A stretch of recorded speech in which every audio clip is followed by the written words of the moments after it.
Hey, real quick before the story starts, if you like lit reading, I've got something new you might enjoy. It's called New Tales Told, original short stories. Same voice, same vibe. Just search for New Tales Told right here in this podcast app. And just so you're not surprised, there may be some ads before the story. Sorry, we have to pay the bills.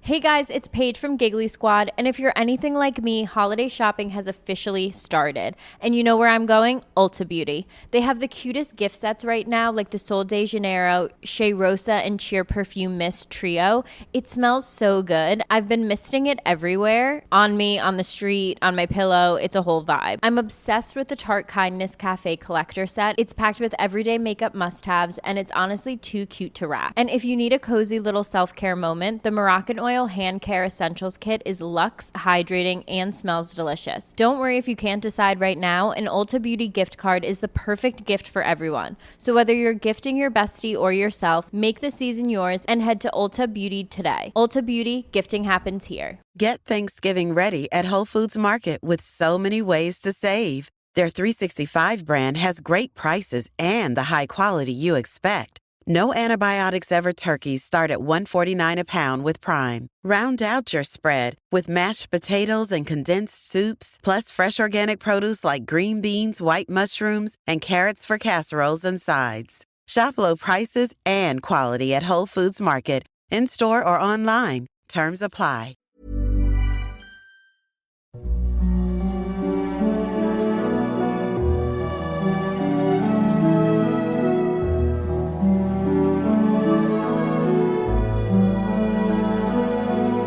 Welcome to Lit Reading. I'm Don McDonald. While we may wax nostalgic for what we imagine were the simpler days of the past, we often forget just how horrible life could be for far too many, particularly the poor and infirm. Imagine yourself living in the mid-19th century, struggling just to take care of your own. What would you do when faced with one of the millions of children in dire need? That's just the dilemma faced by a poor workman in An Angel in Disguise by T.S. Arthur.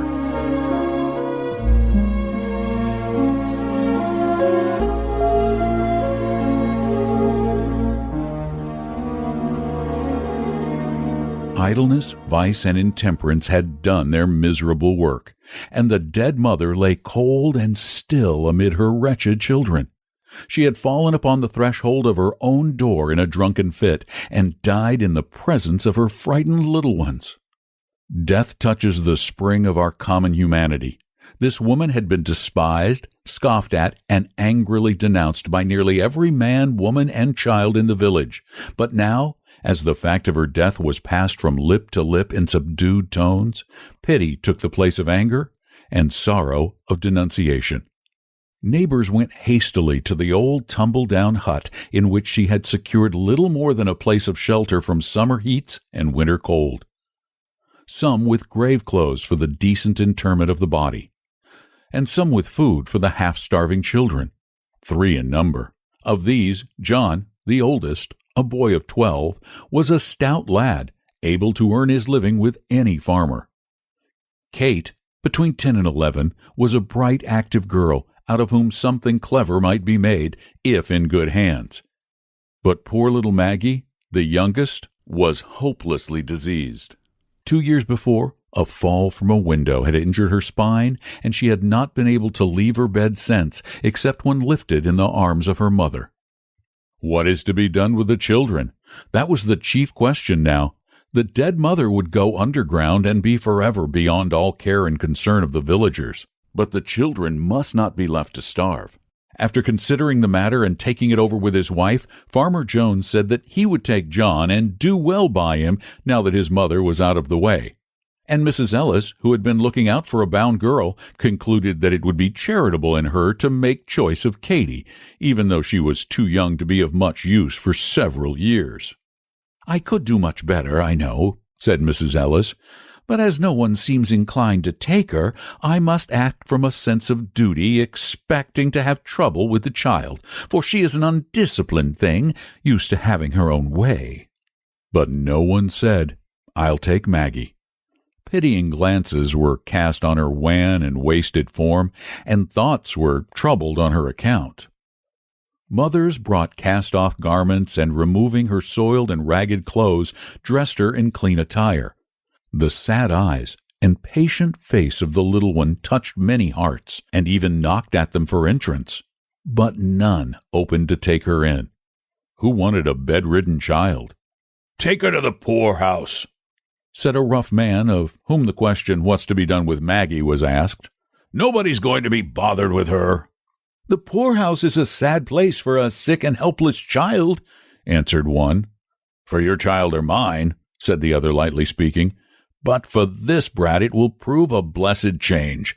She will be kept clean, have healthy food, and be doctored, which is more than can be said for her past condition." There was reason in that, but still it didn't satisfy. The day following the day of death was made the day of burial. A few neighbors were at the miserable hovel, but none followed the dead cart as it bore the unhonored remains to its pauper grave. Farmer Jones, after the coffin was taken out, placed John in his wagon and drove away, satisfied that he had done his part. Mrs. Ellis spoke to Kate with a hurried air, bid your sister good-bye, and drew the tearful children apart ere scarcely their lips had touched in a sobbing farewell. Hastily others went out, some glancing at Maggie and some resolutely refraining from a look until all had gone. Just beyond the threshold, Joe Thompson, the wheelwright, paused and said to the blacksmith's wife, who was hastening off with the rest, "It's a cruel thing to leave her so." "Then take her to the poorhouse. She'll have to go there," answered the blacksmith's wife, springing away and leaving Joe behind. For a little while the man stood with a puzzled air. Then he turned back and went into the hovel again. Maggie, with painful effort, had raised herself to an upright position and was sitting on the bed, straining her eyes upon the door out of which all had just departed. A vague terror had come into her thin white face. "Oh, Mr. Thompson," she cried out, catching her suspended breath, "don't leave me here all alone."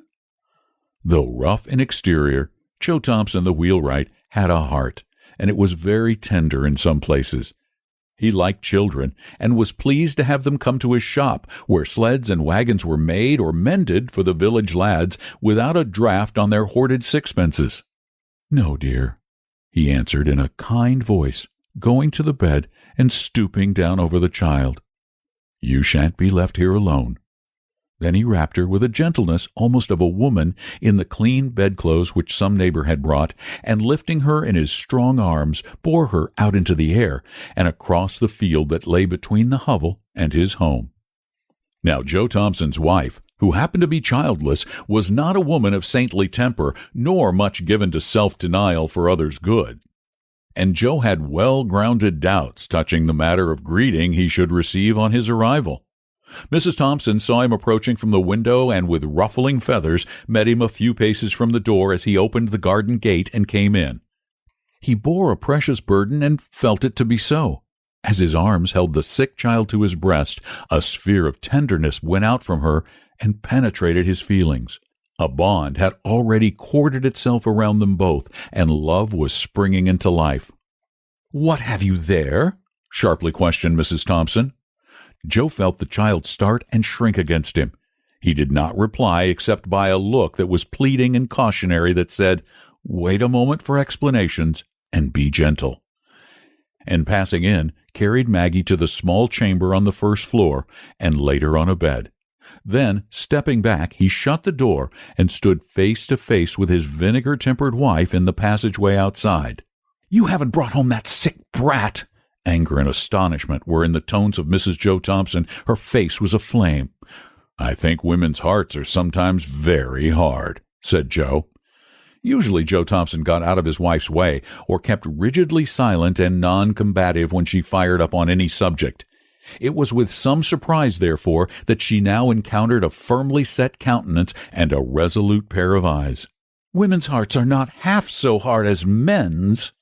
Joe saw by quick intuition that his resolute bearing had impressed his wife, and he answered quickly and with real indignation, Be that as it may, every woman at the funeral turned her eyes steadily from the sick child's face, and when the cart went off with her dead mother, hurried away and left her alone in that old hut with the sun not an hour in the sky. "Where were John and Kate?" asked Mrs. Thompson. "Farmer Jones tossed John into his wagon and drove off. Katie went home with Mrs. Ellis, but nobody wanted the poor sick one. 'Send her to the poorhouse,' was the cry." "Why didn't you let her go, then? Why did you bring her here for?" "She can't walk to the poorhouse," said Joe. "Somebody's arms must carry her, and mine are strong enough for the task." "Then why didn't you keep on? Why did you stop here?" demanded the wife. "Because I'm not apt to go on fool's errands. The guardians must first be seen and a permit obtained." There was no gainsaying this. "When will you see the guardians?" was asked with irrepressible impatience. "Tomorrow." "Why put it off till tomorrow? Go at once for the permit and get the whole thing off your hands tonight." "Jane," said the wheelwright, with an impressiveness of tone that greatly subdued his wife, "I read in the Bible sometimes and find much said about little children. How the Savior rebuked the disciples who would not receive them, how he took them up in his arms and blessed them, and how he said that whosoever gave them even a cup of cold water should not go unrewarded. Now it is a small thing for us to keep this poor motherless little one for a single night, to be kind to her for a single night, and to make her life comfortable for a single night." The voice of the strong, rough man shook, and he turned his head away so that the moisture in his eyes might not be seen. Mrs. Thompson did not answer, but a soft feeling crept into her heart. "Look at her kindly, Jane. Speak to her kindly," said Joe. "Think of her dead mother, and the loneliness, the pain, the sorrow that must be on all her coming life." The softness of his heart gave unwonted eloquence to his lips. Mrs. Thompson did not reply, but presently turned toward the little chamber where her husband had deposited Maggie, and pushing open the door went quietly in. Joe did not follow. He saw that her state had changed, and felt that it would be best to leave her alone with the child. So he went into his shop, which stood near the house, and worked until the dusky evening released him from his labor. A light shining through the little chamber windows was the first object that attracted Joe's attention on turning towards the house. It was a good omen. The path led him by this window, and when opposite, he could not help pausing to look in. It was now dark enough outside to screen him from observation. Maggie lay, a little raised on the pillow, with a lamp shining full on her face. Mrs. Thompson was sitting by the bed, talking to the child, but her back was towards the window, so her countenance was not seen. From Maggie's face, therefore, Joe must read the character of their intercourse. He saw that her eyes were intently fixed upon his wife, that now and then a few words came as if in answers from her lips, that her expression was sad and tender, but he saw nothing of bitterness or pain. A deep-drawn breath was followed by one of relief, as a weight lifted itself from his heart. On entering, Joe did not immediately go to the little chamber. His heavy tread about the kitchen brought his wife somewhat hurriedly from the room where she had been with Maggie. Joe thought it best not to refer to the child, nor to manifest any concern in regard to her. "How soon will supper be ready?" he asked. "Right soon," answered Mrs. Thompson, beginning to bustle about. There was no asperity in her voice. After washing from his hands and face the dust and soil of work, Joe left the kitchen and went to the little bedroom. A pair of large, bright eyes looked up at him from the snowy bed, looked at him tenderly, gratefully, pleadingly. How his heart swelled in his bosom. With what a quicker motion came the heartbeats. Joe sat down, and now, for the first time, examining the thin frame carefully under the lamplight, saw that it was an attractive face, and full of a childish sweetness which suffering had not been able to obliterate. "Your name is Maggie?" he said, and sat down and took her soft little hand in his. "Yes, sir." Her voice struck a chord that quivered in a low strain of music. "Have you been sick long?" "Yes, sir." What a sweet patience was in her tone. "Has the doctor been to see you?" "He used to come." "But not lately?" No, sir. Have you any pain? Sometimes, but not now. When had you pain? This morning my side ached and my back hurt when you carried me. It hurts you to be lifted or moved about? Yes, sir. Your side doesn't ache now? No, sir. Does it ache a great deal? Yes, sir, but it hasn't ached any since I've been on this soft bed. The soft bed feels good. Oh, yes, sir. So good. What a satisfaction, mingled with gratitude, was in her voice. Supper is ready, said Mrs. Thompson, looking into the room a little while afterwards. Joe glanced from his wife's face to that of Maggie. She understood him and answered, She can wait until we are done, then I will bring her something to eat. There was an effort at indifference on the part of Mrs. Thompson, but her husband had seen her through the window and understood that the coldness was assumed. Joe waited, after sitting down to the table, for his wife to introduce the subject uppermost in both of their thoughts. But she kept silent on that theme for many minutes, and he maintained a like reserve. At last, she said abruptly, What are you going to do with that child? I thought you understood me that she was to go to the poorhouse, replied Joe, as if surprised by her question. Mrs. Thompson looked rather strangely at her husband for several moments, and then dropped her eyes. The subject was not again referred to during the meal. At its close, Mrs. Thompson toasted a slice of bread and softened it with milk and butter. Adding to this a cup of tea, she took them into Maggie and held the small waiter on which she had placed them, while the hungry child ate with every sign of pleasure. Is it good? Asked Mrs. Thompson, seeing with what a keen relish the food was taken. The child paused with the cup in her hand and answered with a look of gratitude that awoke to new life old human feelings which had been slumbering in her heart for 60 years. We'll keep her a day or two longer. She is so weak and helpless, said Mrs. Joe Thompson, in answer to her husband's remark at breakfast time on the next morning that he must step down and see the guardians of the poor about Maggie. She'll be so much in your way, said Joe. I shan't mind that for a day or two, poor thing. Joe did not see the guardians of the poor on that day, or the next, nor on the day following. In fact, he never saw them at all on Maggie's account, for in less than a week, Mrs. Joe Thompson would as soon leave thought of taking up her own abode in the almshouse as sending Maggie there.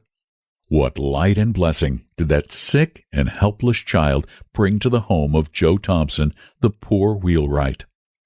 It had been dark and cold and miserable there for a long time, just because his wife had nothing to love and care for out of herself, and so became sore, irritable, ill-tempered, and self-afflicting in the desolation of her woman's nature. And now, the sweetness of that sick child, looking ever to her in love, patience, and gratitude, was as honey to her soul, and she carried her in her heart as well as in her arms, a precious burden. As for Joe Thompson, there was not a man in the neighborhood who drank daily of a more precious wine of life than he. An angel had come into his house, disguised as a sick, helpless, and miserable child, and filled all its dreary chambers with the sunshine of love.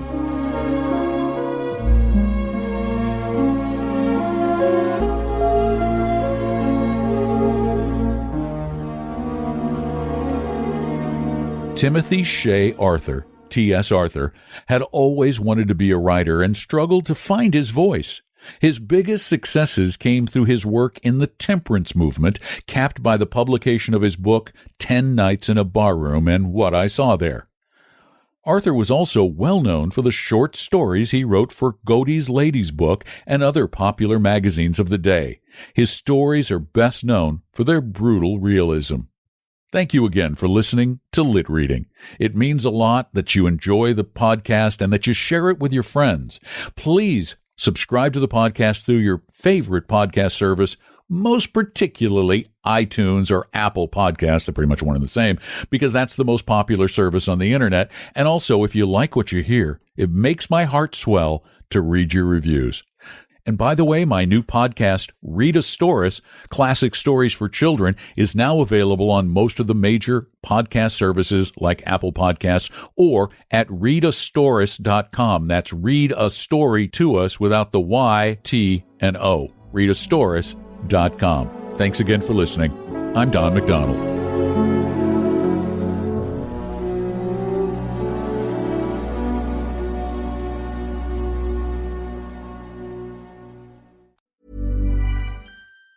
Hey folks, it's Mark Maron from WTF, and today I want to talk to you about Boost Mobile. So you're thinking about upgrading to the amazing new iPhone 17 Pro, the most powerful phone yet, with 8 times optical zoom.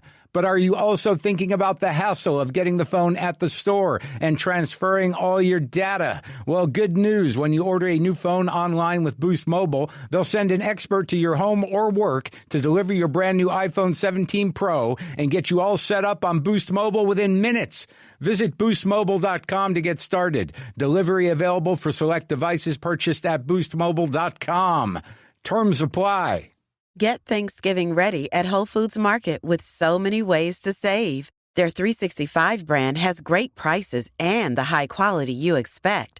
No antibiotics ever turkeys start at $1.49 a pound with Prime. Round out your spread with mashed potatoes and condensed soups, plus fresh organic produce like green beans, white mushrooms, and carrots for casseroles and sides. Shop low prices and quality at Whole Foods Market, in-store or online. Terms apply. Hey, I'm Paige DeSorbo, and I'm always thinking about underwear. I'm Hannah Berner, and I'm also thinking about underwear, but I prefer full coverage. I like to call them my granny panties. Actually, I never think about underwear. That's the magic of Tommy John.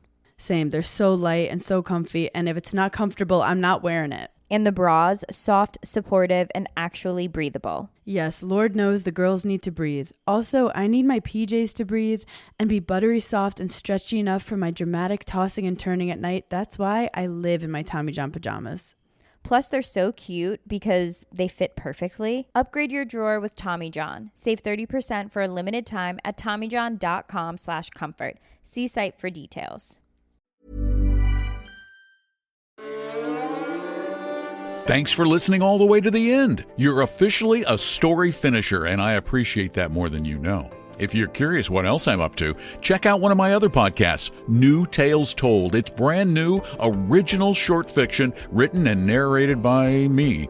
Just search New Tales Told in this app. And thanks so much for listening to Lit Reading, now part of the Storyverses channel at storyverses.com.